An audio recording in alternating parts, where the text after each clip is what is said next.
Buenos días. Thank you for coming today. Welcome, everybody. Today we have the opportunity to listen to Coach Randy Nathan. He's a consultant for the Ordeos Bullying Prevention Program, and he's been working with San Roberto at both campuses, with parents, with teachers, with students, with coaches on strategies for preventing bullying. And today we have invited parents from the sports area because this year our focus will be on bullying prevention and after-school activities. So he should be starting shortly. Welcome. Thank you, Priska. Diana?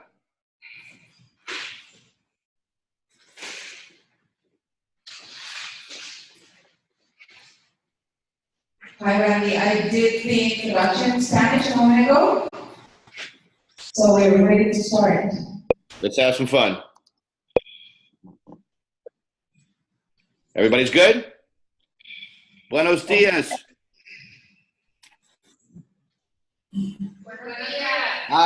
Muchas gracias. That's the extent of my Spanish. My name is Coach Randy. Can you please say buenos dias, Coach Randy? Thank you very much. I am very happy to be here. Diana and Priska, thank you both so much. Walter and Ferdinand, thank you so much. Fernando, thank you so much for helping get this together today. I had the pleasure of probably meeting many of your kids when I was back there in San Roberto a couple weeks ago. Does everybody have a note card? Everybody have a note card? No, we don't. No note have cards? note cards. All right, no problem. No problem. They all have their cells, so they can take notes on their cells. Perfect, no problem. That's perfectly fine. I wanted to kind of give you a sense of why we're here, and thank you for coming. I was spent time with many of the leaders, the older students. I met all the players. We talked about being good sportsmen. We talked about pride, and I want to talk about what it means about parents with pride and focusing on that. By a show of hands, how many of you, do you want to make sure, how many of you are parents? Or Padres? Madres and Padres. How many of you have Madres and Padres? All right. When you go to sports events, how many of you see kind of those crazy parents from the sidelines? You ever see those crazy parents from the lot? Those are local parents on the sidelines? Yeah, no, they're not you though, right? They're not you? Okay, good. Just in case, right?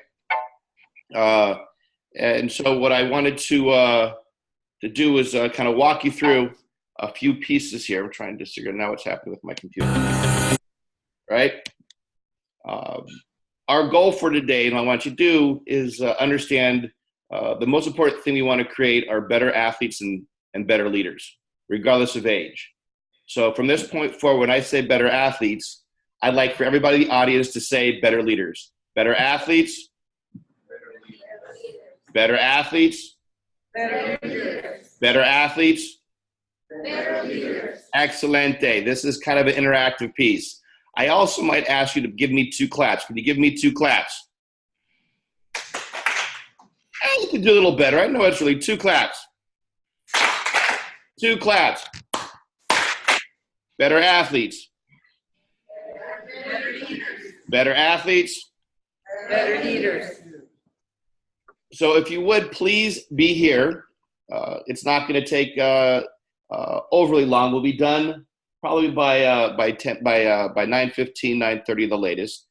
If you do have cell phones, please put your cell phones on mute, but feel free to take notes. So please be here. Next thing, can everybody that's in the room please cross your arms like this? Right? Everybody there? All right, now cross your arms the opposite way. How does it feel when you cross your arms the opposite way? Little weird, little awkward? See? It's very likely, as I talk about being a parent in the stands, it might make you feel awkward. Real curious, by a show of hands, how many of you had children, when your children were born with a user's guide? Anybody? No user's guide? No blueprints? Most of us learn how to parent either by trial and error or by watching our own parents. And since there's no real guide, the hard part is how do we learn how to parent? And in particular, how do we parent our kids in sports? I address what is called the white elephant in the room, meaning that it's not bad parents, but sometimes we do at sports is say things and do things that may not necessarily, we kind of lose our minds. We say we got caught up in the emotions of the game or the sport. So please be here, be open. And at some point you might say, yabbit. Can everybody please say yabbit? Yabbit. Yabbit. Yabbit. Yeah, but is those kind of things where you'll say, yeah, but coach, you don't understand our situation. Yeah, but coach, this situation is going on. Yeah, but coach, you don't know my player. My player is going D1. My kid's going to college and playing pro. So there's a chance to say yeah, but. You certainly feel free to say yeah, but if you want to. And at the very end, we'll take some questions. So don't be afraid to disagree. Last thing is, I'd like you to be honest. You can see two pictures on the screen, correct? See? Yeah. Does anybody in the audience out there, do any of you like to have a cough? Do you guys like coughs? I don't think so, right? Coughs aren't fun. By a show of hands, how many of you go to the doctor and take cough syrup when you have a bad cough? Right? And that's because we take medicine. Now, does anybody like taking medicine? No. Probably not. But we do so to help ourselves feel better. Now, I'm not saying anybody is sick. This is more like a metaphor. But I do work and travel all throughout the world. And I spend a lot of time with parents who kids are 7, 8, 9 years old. We just kind of go crazy. And so I'm kind of like cough syrup. We need to feel better. And we see a situation happening that needs to be addressed. So kids can honestly have a lot more fun. So we can create better athletes. Better leaders. Aha, good work. Better athletes. Better leaders. Better athletes. Better leaders. Now you can also say, whoa, coach. So on the count of 3, please say, whoa, coach. 1, 2, 3. Whoa, coach. Again, 1, 2, 3. Whoa, coach. A whoa, coach is when you're in the moment, you're like, whoa, coach, what you just said either went over my head, doesn't make sense, and needs some clarity. And if that's the case, please say, whoa, coach, and either Diana or Priska can come to you, and we can ask a question in the moment. Otherwise, if you want to, you can write it down, and we can come back to it later. So the count of 3, practice whoa, coach again. 1, 2, 3.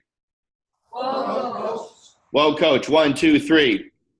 Whoa, coach. Can I get 2 claps? Can I get 2 claps? Better athletes. Better leaders. Better athletes. Better leaders. So what I'd like for you to do now is take a couple minutes and on your cell phones, and I would like for you to write down what your top 3 goals are for your players, for your kids. What are your top 3 goals when it comes to your children in sports? I put some up here on the board. Is one of your goals to become a good athlete, to learn teamwork, to win, have increased self-confidence, learn how to deal with adversity, physical fitness, learn life lessons, have fun, develop a positive work ethic, earn a college scholarship, become more disciplined, or some other idea? So take a quick moment and write down your top 3 goals.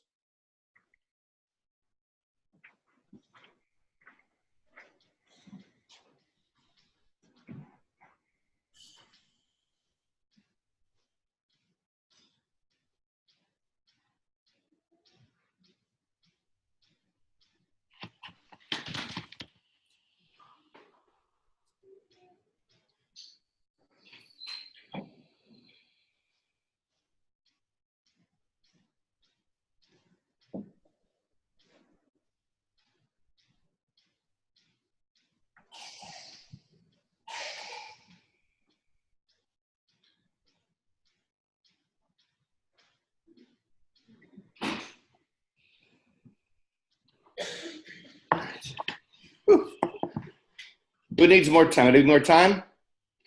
I had to get my train whistle. Diana, Priska, I need my train whistle. Better athletes. Better athletes.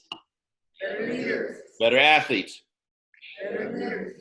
Thank you so much. So now if you could, take your top three and the person to your left or right or in front of you, can you please share your top three goals with that person in the room?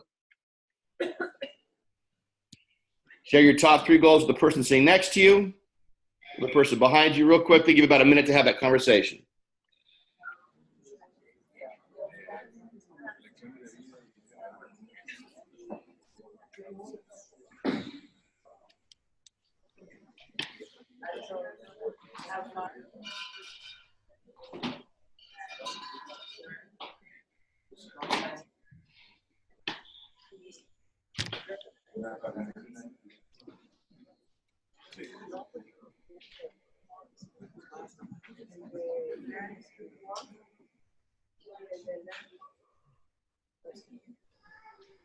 Who needs more time? Anybody need more time?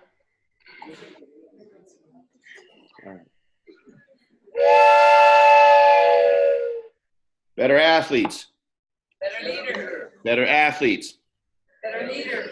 Now, what I'm going to ask is at each site, Priska, if you could just ask some of the parents some of their top three, and Diana on your site, if you can ask some of the parents their top three, you'll then report back to me. Is that okay?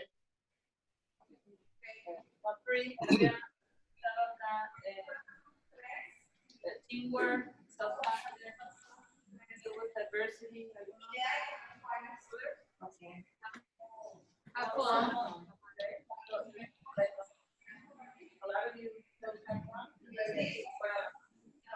Trabajo en equipo, Teamwork, ganar becas,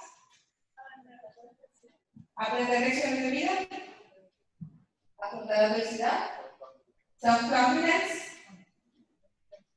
okay, condición física, learn teamwork, aprender en equipo, have fun, divertirse, disciplina, aprender a trabajar en equipo. Did you hear, Randy? Or so it's teamwork, have fun, get scholarships, life lessons, discipline, and learn how to deal with adversity. Excellent. Any more, Diana? Maybe. All right. Great. Priska, how about you? What did you find out on with your group? Over here, I think it was most people agreed on having fun was one of the main goals, as well as learn teamwork and learning how to deal with adversity. I think we're the top. All right, both groups, give me two claps. Two claps. Real quick, Diana, what are the age of the players, of the parents in the room? ¿De qué grados? 5 años, 4 años. 5, 6, 7. 4. And some older. All right. And Priska, how about you? The age? We have 5, mainly 5, 6, 7. We have a couple of olders, I think 8, 9. All right. Excellent. Muchas gracias. Thank you so much. Better athletes. Better leaders. Better athletes. Better leaders. Real quick, by a show of hands, anybody in our audience play sports in college? Anybody play sports in college? All right. How about any parents play professional sports that are in the audience? Jugadores profesionales. Are there any parents that play professional sports? All right. Now, by show of hands, who here loves to win? Right? By a show of hands, who here hates to lose? Anybody hate to lose more than you love to win? All right? That's the kind of coach I am. My sport is softball and baseball, and I often joke about the seriousness of playing with my girls. And, you know, when I play Monopoly with my girls, I own them. I just own all the properties. I make them pay up. I don't care if they cry. because I hate losing. And I kind of say that in tongue-in-cheek and sarcasm, but it's very important to understand coming from a parent's perspective about winning and losing. As parents, what I'd like for you to do right now, I want you to write down 3 to 5 things that are not in your control as a parent in the stands. Take a quick moment and write down 3 to 5 things that are not in your control as a parent when you're sitting in the stands. Cosas que no están en su control cuando están en las gradas. Cosas que no pueden ustedes controlar.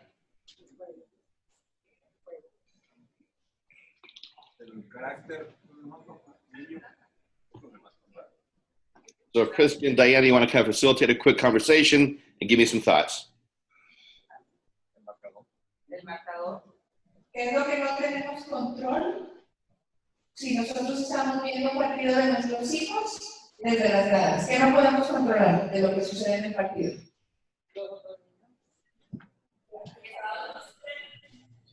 Que se frustren, no podemos controlar que se frustren, no podemos controlar el resultado, no podemos controlar que participe dentro del juego. ¿Qué más no podemos controlar?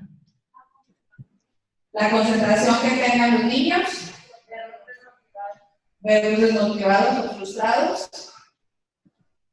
Okay, so over here we cannot control our kids' attitude or frustration. Excelente. We cannot control the results. Yes. Not control the results, and I mean just the kids' attitude. Excellent. Very good. Excellent. 2 claps. 2 claps. And Priska, how about on your side? What's It's not in your control? Basically the same. I would add, we can't control the other parents. We can't control the weather, the referee. Obviously, what the score is at the end of the game. Yeah. So there's a lot of things that are not in our control as parents. We cannot control the outcome. Can we control whether or not our kids get scholarships to college? No. Can we control whether or not our kids get certain kinds of playing time? No. There are pretty much 2 things that are in control, whether this is a parent, a coach, even as players. The 2 things that are in our control, first is our attitude, and the second is our effort. Meaning, if we go in with the right kind of mindset, the right kind of attitude, it'll impact our behavior and effort in the stands. And when we have young kids, we get very concerned. And since there's no blueprint on how to be a parent, we can often let things get out of control in terms of what is really not in our control. And part of today is to talk about what is the best way for a parent to learn how to parent from the stands if the only thing in your control is effort and attitude. Can I get 2 claps? Can I get 2 claps? Better athletes? Better leaders. Better athletes. Better leaders. I'm just making sure you're not falling asleep. So by show of hands, how many of you believe that the sports your kids play can provide valuable life lessons? Right? Is there any parent that does not believe, just curious, that sports can provide life lessons? What I want to do is focus on what really matters in terms of probably the real reason why. You talk about having fun, teamwork, getting better, improving, is focus on the concept of life lessons, because that is ultimately what, since so many things are not in our control, we can control is how our kids learn the life lessons through sports. And so one thing we have are called bully parents, right? And bully parents happen in the stands. Bully parents focus on other spectators. They sometimes focus on their own child, or they scream at the coach. A story I share, actually I do this in person, what I do with parents, if you can imagine being at a soccer game. Have any of you ever been to a kid's soccer game before? Yes. Kid's soccer game, right? There's always one parent that's, as the kids are playing, one parent screaming, shoot, shoot, shoot, shoot, right? And that parent, right, is probably the parent of the child that has the ball. Then further down the sideline, you have another parent screaming, pass, pass, pass, right? And that's usually the parent of the kid that's open. Meanwhile, a coach is screaming, carry the ball down the field, carry the ball down the field, carry the ball down the field. When it comes to that player, that 5, 6, or 7-year-old boy or girl, who is that player supposed to listen to? And the hard part is we want the player to listen to the coach. And even though we think as parents we're helping from the stands, we're actually interfering with the overall coaching because your kids are very familiar to your voice. As a matter of fact, there's something called the cocktail effect, which is a study done on research on people's behavior when they go into a large event like a cocktail hour or a bar or some kind of party, that we're so in tune with our own name that it can be very loud on there, but yet someone can mention your name or say your name, whether it's at you or not, and you will hear it. Same thing goes in sports when it comes to your kid playing sports. Your kids are so aware of your voice, they will automatically simply forget about anything else and only listen to you. And that's the hard part about being a coach, is when parents coach from the stands. In addition, sometimes parents really get angry at one of the biggest targets, which are officials. So I'm going to show you a video of a 7th grade basketball game that happened recently. I found on YouTube.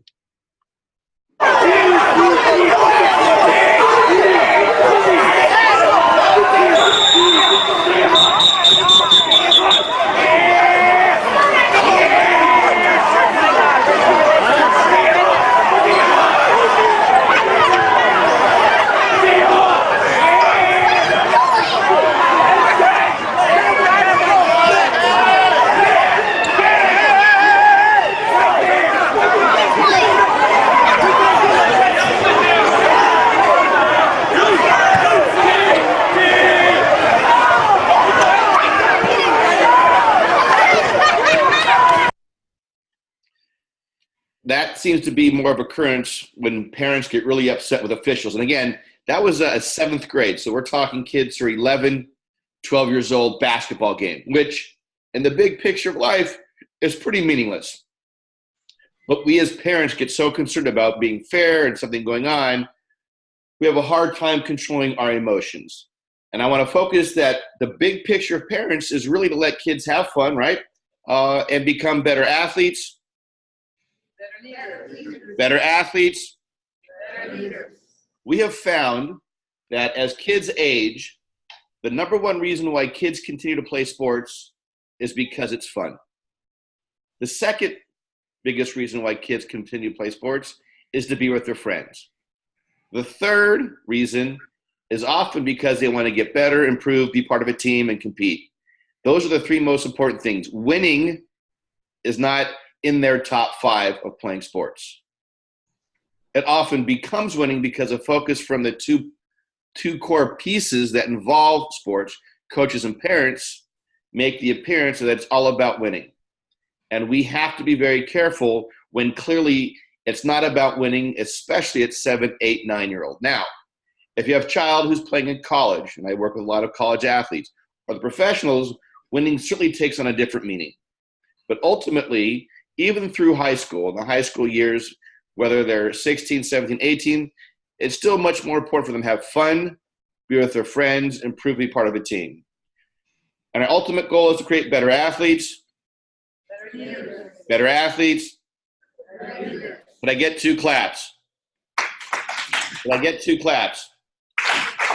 So one of the questions I'm going to ask you now, and this is not a figurative question, I want you to think to yourself, are you or can you be or do you do things that a scoreboard, win at all cost parent does? Meaning, this is the kind of parent who focuses on the winning, focuses on what it means after the game, and that how the results of the game are much more important. Meaning, scoreboard parents focus on the results. Regardless of what happens in the play during the game, is it the win or the loss more important? Or what the score was, how many goals versus how many goals? You often compare your player towards others, whether it's another player on the team, or comparing their team towards another team?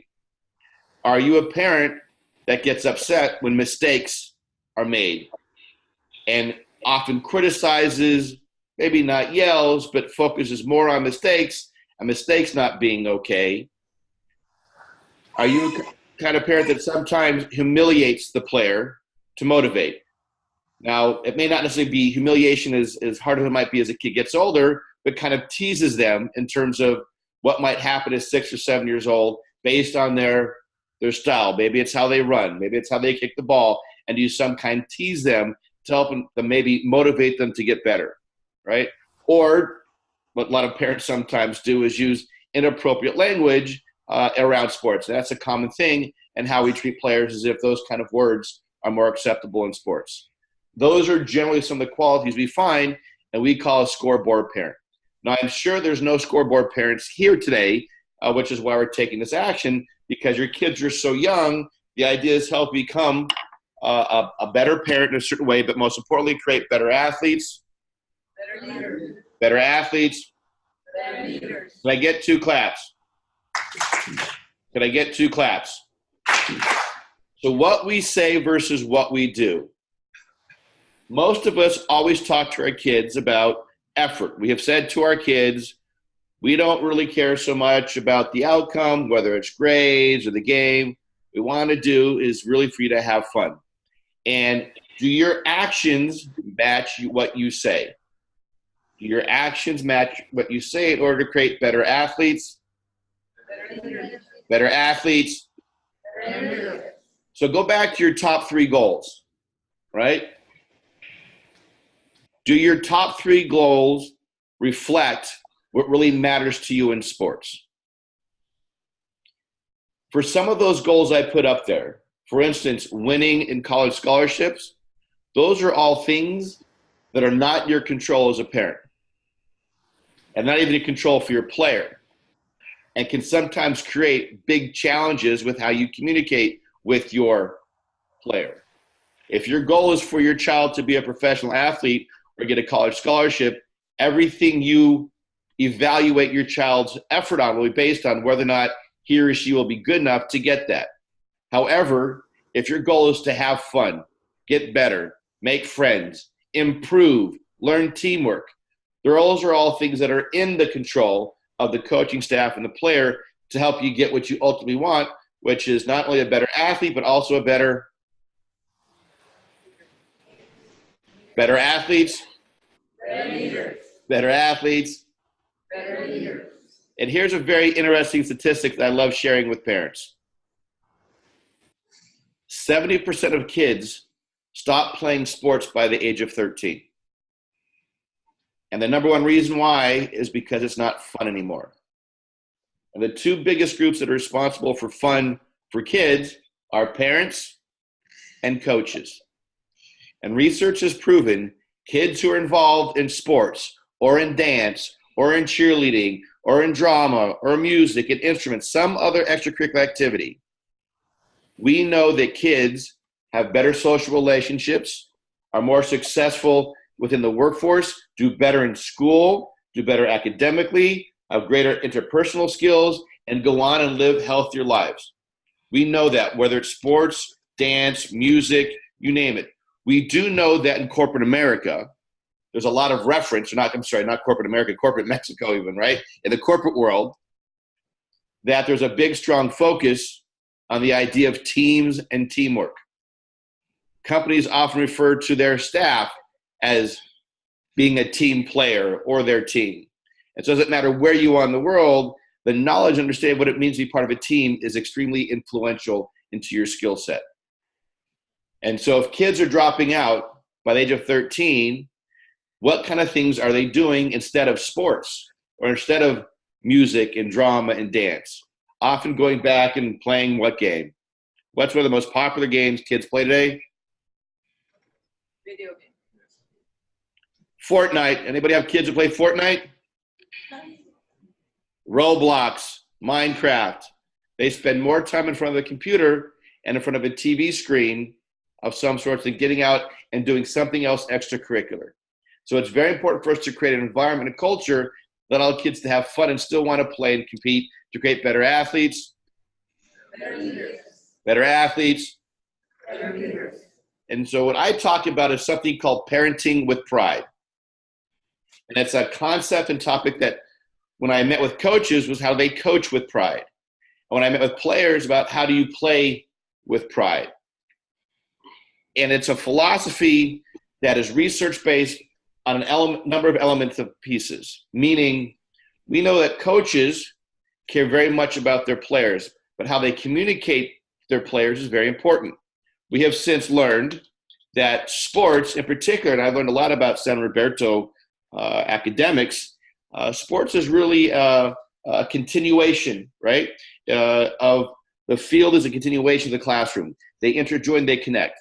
That the coaches who are with your children and boys and girls and daughters and sons after school are just as much an educator to your players and your kids as the teachers are. That even though it may not appear that way, the classroom is not full of walls necessarily. The classroom is on a field or a court or a dance studio, and they are teaching them very valuable life lessons. They're teaching them character, and so coaches are honestly informal educators. And they do so, and they teach these kids using their sport. And so it impacts players. And of course, your players then come home and talk to you as parents. And how many times have you asked your child, and it happens as kids get older, you know, what'd you learn in school today, right? What's an often response a child will say, a 7, 8-year-old say, what did you learn in school today? What will they usually say? What? Nothing. Nada, nothing, right? Now, sometimes in sports, you say, what did you do in practice today? They'll say, we worked on our kicks, we worked on this. They're more inclined to talk to you about that because to them, they see that as being something of learning. They don't realize it's informal education. So what you can see with this diagram, parents really need to become partners with coaches. A lot of time, parents put an overwhelming amount of pressure on coaches, whether it's because of playing time, whether it's because parents believe they know more about the sports, whatever it might be, and the partnership's not a healthy partnership for coaches. I'm pretty certain I met a number of coaches, they care very deeply about those players, just as much as any teacher does in that school, in that classroom. And so we need to create this environment where we have what we call this community. What I'd like for each of you to do now is, as a parent, if you have multiple kids, that's fine, pick one of your children and go back to a time in your own life when you were that age, the same age as your child, playing on a sports team. And if you weren't playing sports, some kind of extracurricular piece. But I'm going to focus primarily on sports. So go back to a time when you were your child's age and on a sports team. And I want you to recall what your record was. How many wins and how many losses did you have on that team? I'm going to give you a quick second to think about it. I'm going to ask Priska and Diana to ask that question. If anybody can remember what their record was, how many wins and how many losses on that team. ¿Quién se acuerda? Does anybody remember when you were your child's age, what the score was on your team? How many wins, how many losses? ¿Quién se acuerda? ¿Cuántos juegos ganados, cuántos juegos perdidos? Cuando tenías examen. Bueno, aquí la idea es pensar en ustedes en la edad de sus hijos y en algún partido o alguna actividad deportiva que ustedes hicieron y si se acuerdan del resultado. No, pues ganamos 3-0 o perdimos 21, no sé, ¿verdad? Si alguien recuerda algún resultado que haya tenido mientras jugó deportes a la edad de sus hijos. Resultados no, ¿Alguien recuerda?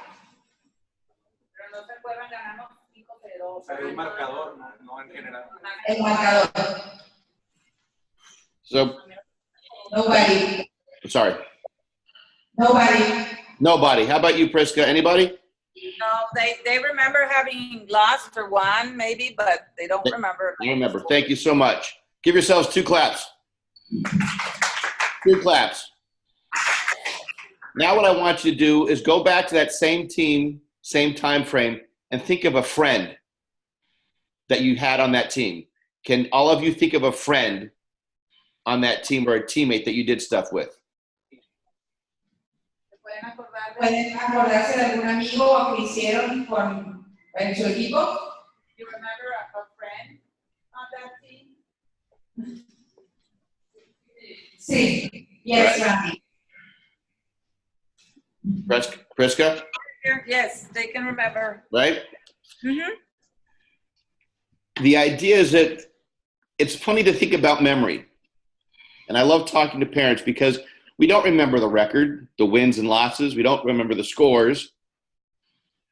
What our memory does, now there might be some situations that were embedded in our mind, but what we do is remember the memory of our friends, the fun times, the things we did together, in the car, what really happened after the game. They don't remember those things, and that's what this is really about. That sports, right, is really about building a sense of community.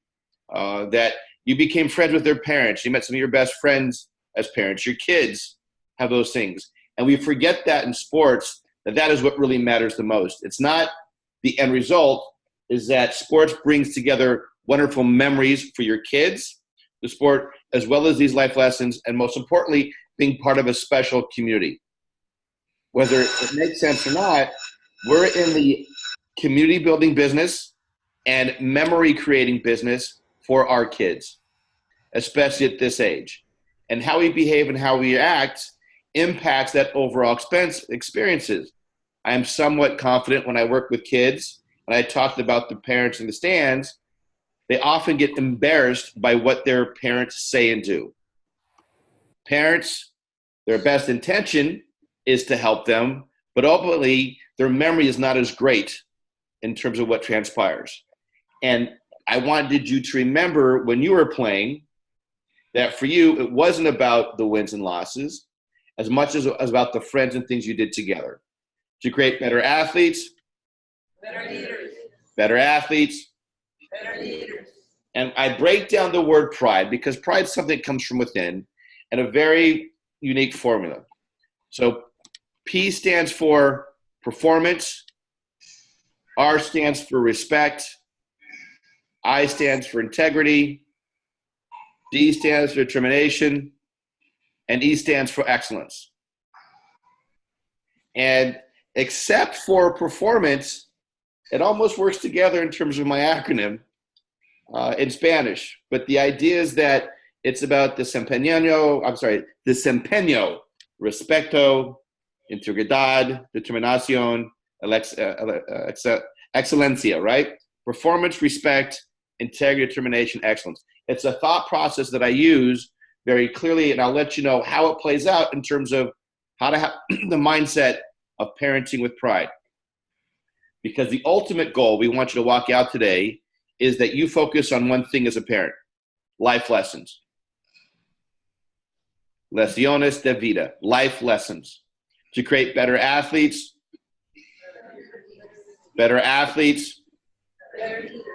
So instead of after the game quizzing our kid about their performance, finding a way to talk about the life lessons that were involved with that particular game or practice.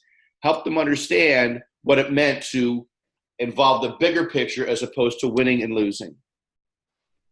We've also discovered, when we did our work, that there's a difference between winning and competing. What I'd like for you to do real quickly is with your neighbor, I want you to discuss the difference between being a winner and being a competitor. What's the difference between winning and competing? Take a quick minute and have a discussion, and then I'm going to ask Diana and Priska to facilitate a quick discussion. Please go. The difference between winning and competing.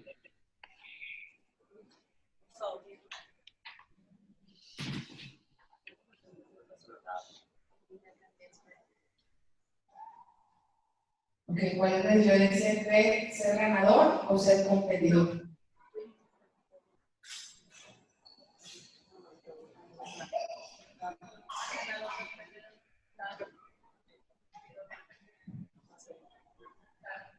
So the difference between winning and competing. Okay, el ganador depende de un resultado, o sea, conectado con un resultado, y el competidor con algo constante de desempeño.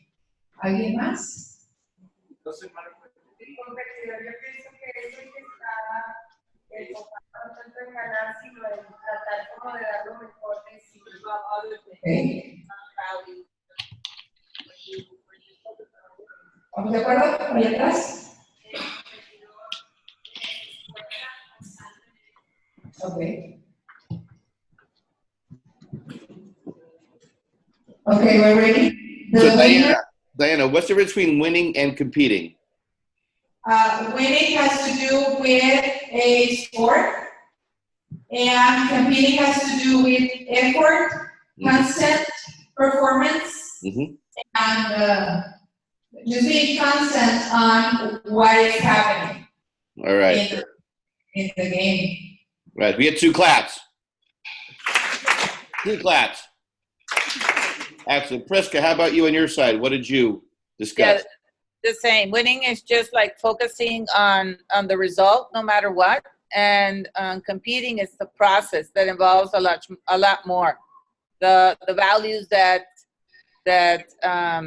are involved when you're in the process of competing or during the game. Excellent. 2 claps.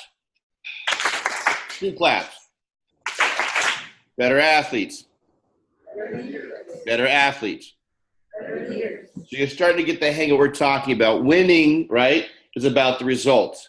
But what happens is we focus, if you win, that makes you a winner. Therefore, if you lose, that must make you a loser. And that's not the case. And we spend so much time on the fear of losing and the fear of making mistakes, which happens to be the biggest fear all of your players have as they get older.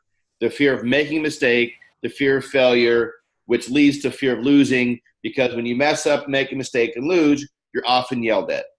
And we're trying to shift the focus, the concept of being a winner, to being a competitor, because a competitor is all about effort and the kind of effort you put into something.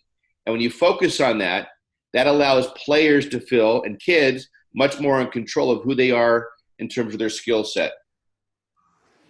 And as we come to our final portion of our conversation, I like to talk about the to-dos and the to-don'ts, right? The to-dos and to-don'ts when it comes to parenting with pride.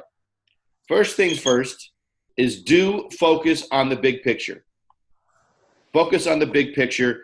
Do focus on what really matters. Not necessarily the specific game, not whether or not they messed up, but the great joy you get in allowing your child and you to participate in sports. And what I like to do, hey, they're up there on the stage. Good to see you. That's a nice little dance.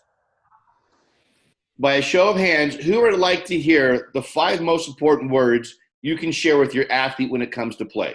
By a show of hands, who would like to learn those 5 important words? All right? What I'd like for you to do is repeat after me. I'll do it in English, then I'll do it in Spanish if I can figure it out. Actually, I might ask Priska and Diana to do the Spanish. I'll do it in English, right? Repeat after me. I love watching you play. I love watching you play. All right, Priska and Diana, my Spanish is not going to be so good, so if you could please do that for me. Bueno, en español sería, me encanta verte jugar. Esas son las palabras más importantes que debemos decir a nuestros hijos. Me encanta verte jugar. Those are well, actually in Spanish it's 4. That's funny. So in English it's 5, Spanish and 4. Those are the most important words you can say to your child after any game. My oldest is 23. I have a son who's 21.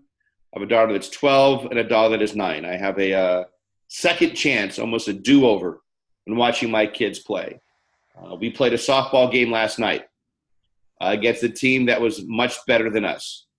We lost 21-4, and it really wasn't even that close.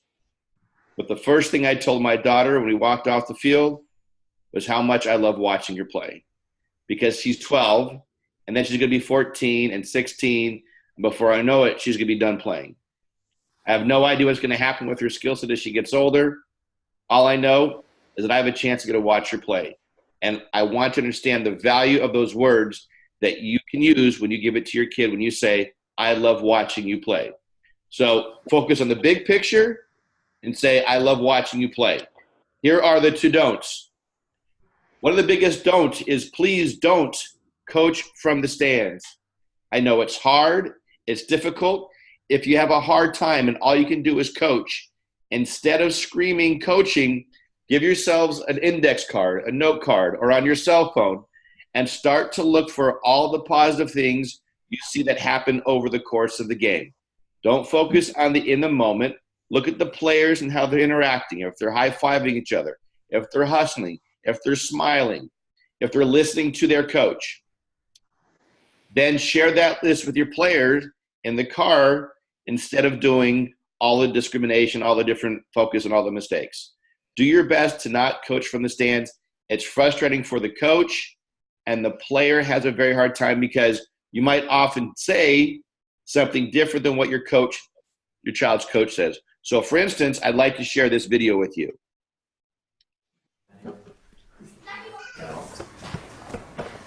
1, 2, 3, 4, 5.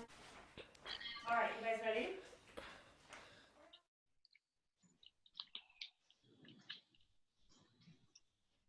I prefer that my parents, if I play bad, don't say anything. And if I play well, it doesn't really matter if they compliment me on how I play. I just I don't know, I prefer my parents to, not talk as much. I can hear them like cheering me on, and I'm like thinking in my head, just shut it, I'm trying to focus. My mom yells in Spanish, like, go, go, go. My mom usually says, use the backboard. You should use the backboard. I get angry because it annoys me. I'm kind of embarrassed. She tells me to get in the position that my coach told me not to get in. I'm like, well, no. And then she's like, get in your position. I'm like, no. I get a little tense when I have a certain score to get, and she's like, you gotta get that whatever score. And I'm like, I don't like it when they try to push me even more, even though I'm trying really, really hard. Coming from the coach's mouth is kind of better, I feel like, because your parents are there to support you and your coach is there to help you, you know? You just start screaming, Valentina, run faster, make a basket. But I just start going slower every time when she says that. The other people were like, wow, that mom is like really wanting her kid to win. In my inside, you can't see it, but I'm inside saying, be quiet, be quiet, be quiet. Sometimes I just look into space. I try to listen to them and then do what they say to so they don't start yelling again. I don't really want them to give me that much advice because then I might forget it all. Sometimes I get nervous when they yell and nobody else is yelling. Sometimes it can embarrass me, like a lot. Wait. What's going on? We're just trying to do this, but you want us to try harder? Well, I am. I'm not going into a game not trying my hardest. That'd be like messed up. Yeah, it's a lot of pressure. Sometimes when they try to get the ball in basketball, you kind of think in your head that they're kind of like gonna push you and you're gonna fall and hurt yourself. They don't need to always be telling me what to do every minute of the game. They kind of just gotta let me play. I love when you say it really nice. I got it, Mom. I'd like to look back and I'd like to see you smile or give me a thumbs up. Mom, I wish you would be a little bit quieter. Say you play good and you couldn't get them next time. When they smile and say good job. Mom and Dad, Thank you for loving me. I love Be my supporter. when I'm upset, my mom and dad cheer me up. Sometimes I forget about all the work that they do for me. Be my biggest fan. We need a lot of love. I want you to know I need big hugs. I love the snacks that you bring me. It makes me happy when you always encourage me. Thank you, Mom and Dad. Please just be my mom and dad. Yep, that's it.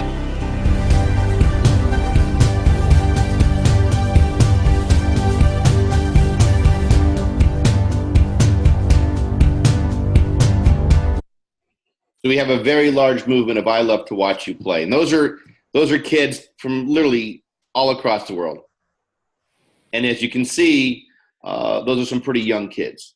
They just want love and support, to be their biggest fan. And the other don't is please no PGA, what is called the post-game analysis. It's what happens on that car ride home. When we spoke to college athletes, we asked them the worst part about their youth and high school sports. The number one response, and overwhelmingly response, was the car ride home. What we hope that you do is, instead of criticizing and being feedback and negative and focusing on a mistake, is the first thing you say is, I love watching you play. It was incredible. I love watching you play. Now, if you have a desire to speak with them about that, you can simply ask them, would you like to talk about the game? Ask permission. If they say yes, then talk about what they thought, how they viewed it, what they did, what they learned, as opposed to you pointing out all the things that you saw that were wrong. You can certainly point out things that were good, but allow them to first give you their perspective. If they say no, they don't want to talk, don't take it personally. Acknowledge and say, fine, no problem. If and when you're ready to talk, I'll be waiting for you. And again, allow them to share what they did and they saw, as opposed to you being specific on the negativity that what you found. There's no kid who plays sports or dances or performs on the theater, stage, and music, when they mess up, doesn't feel bad. As a matter of fact, no one feels worse than they do. But the idea is to help them look at the bigger picture and help them understand that mistakes are okay. And then in the end, that I love you, I love watching you play. And then we create better athletes, Better leaders. better athletes. Better leaders. Can I get 2 claps? Can I get 2 claps? And most importantly, let's understand what kids really want after the game. Ice cream. I guarantee it, if you choose to get ice cream or pizza or some kind of family or team event after the game, over the course of the time, they will remember getting ice cream, and that will be the routine, and that will be their memory, as opposed to the score. You might remember the score. You might remember the record, but I guarantee it, they will not. They will remember having ice cream with chocolate chips and sprinkles and different kind of goodies and cones, and the smiles that come along with how it feels to have ice cream. Because no kid, no matter how bad a game it might have been, or whatever happens, or parents can ever be upset when eating ice cream. Never. Ice cream makes everybody happy. Can I get 2 claps? Can I get 2 claps? Better athletes. Better leaders. Better athletes. Better leaders. So when you think about performance, what that means, what I want you to bring in your mindset as a parent is know that adversity provides growth. If they're struggling, if they have something that's hard or difficult, let them know that it's okay, that you're there to help them get through it, and that challenges are part of life. Do not be a helicopter parent that hovers. Do not be a snowplow parent who tries to remove the obstacles, because that will not allow your child to perform and grow as a person. Performance and doing the best you can, adversity provides growth. Respect. Create a positive mindset for your children and help them respect the rules, respect their opponents, respect the officials. Make sure you have your players, if the coaches don't, thank the officials for their effort. You as a parent thank them regardless of the outcome. Teach them how to respect their teammates and the players. Teach them how to respect themselves as a player and how they act and how they behave. Respect the coach. Do not denigrate or put down the coach in front of your players, or worse, put your player in between you and the coach. If for some reason there's some kind of situation that you deem necessary, have the courtesy and respect of the coach to deal with it directly in a matter that's fair, not after the game. Or if you really are overly emotional over an 8-year-old or 9-year-old game and you need an older person present, I'm sure one of the athletic directors and coordinators can be there to help. And finally, respect the spectators. They're there cheering their kids on the same as you. No different. Now, they might have a win-at-all-costs attitude, and what you will start to notice is just how funny it is to watch parents in that fashion, because they don't realize the biggest goal in life is to create better athletes, Better leaders. better athletes. Better leaders. Integrity is about accepting responsibility. Help your kids learn how to accept responsibility, not just in sports, but also in life. My daughter is 9 years old, and I usually help her get packed up for school in the morning. And just this morning on the way to school, she asked if I included one of her folders in her backpack, which I had not, and I felt badly. And I said, I'm really sorry, Bree, that I didn't pack it for you. She said, no, Dad, that's okay. It's really my responsibility to do so. I need to remember next time. That was a 9-year-old kid who understands the message we're trying to teach. It broke my heart because I'm like, oh, man. But it provided a life lesson that she needed to learn in terms of integrity. Accept responsibility. When your players come off the field and they blame the coach, or they blame the official, or they blame the field or the weather, that's not accepting responsibility for their performance. That's placing blame. And those are things that are not in their control. D stands for determination. Understand that there are no mistakes, especially as kids grow and develop as athletes. If kids fear making mistakes, that's because they get yelled at mistakes. And so what I want to introduce to you is something called a mistake ritual, something you as parents can do with your kid when they make a mistake. One thing I do is something called flush it down, like you're flushing a toilet. And I use these 3 fingers when I do it. And I scream to my players, flush it, and the rest of the team responds down. So we're going to practice that real quickly. I will say flush it, you say down. Flush it. Down. Flush it. Down. Flush it. Down. And as they look at you, you can do this, flush it down. So you say, hey, move on, or snap out of it, or wipe it off. When it comes to soccer, basketball, baseball, hockey, any sport, the most important play is the next play. And we want our kids to understand that errors and messing up are part of playing. And you don't get better if you don't mess up. And so if coaches and parents are screaming at players and are helping them to go on to the next play about errors, they will become much more confident and have much less anxiety. So determination is letting them know that they can get what they want and learn from whatever goes on. And finally, excellence is about effort and attitude. There's no such thing as a lazy player. There's no such thing as a lazy student. It's all about priorities. Now, a student who may not put forth their best effort, it's not about being lazy. It may not be a priority. And so excellence all focuses on the 2 things in any player's control, effort and attitude. Are you giving your best attitude to give your best effort? It's performance, respect, integrity, determination, and excellence. And so what I want to do is compare side by side a scoreboard parent with a parenting with pride parent. A scoreboard parent focuses on results. A parenting with pride parent understands that adversity provides growth. When they mess up, that's actually a good thing. A scoreboard parent compares their player or teams towards others. A parenting with pride parent focuses on a mindset about respect and helping people and becoming a better person.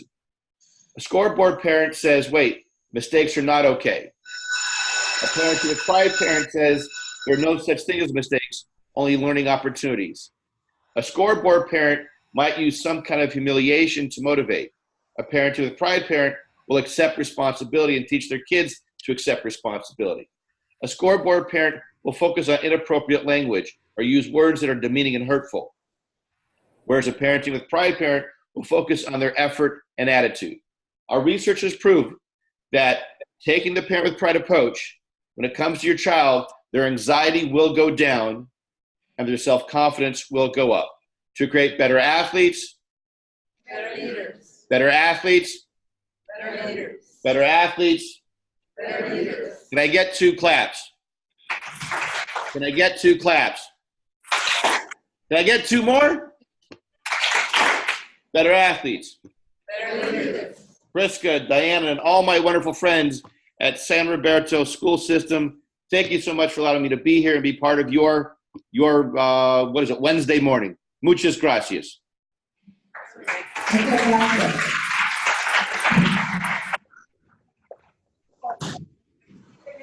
Si alguien faltó de anotarse en las listas de asistencia, Ok, pues muchas gracias por estar aquí. Esperemos que nos hayamos quedado con la idea de qué es lo que buscamos y finalmente digo que los chicos pueden estar. New Cupid, January 2nd, 2007. Time for a change.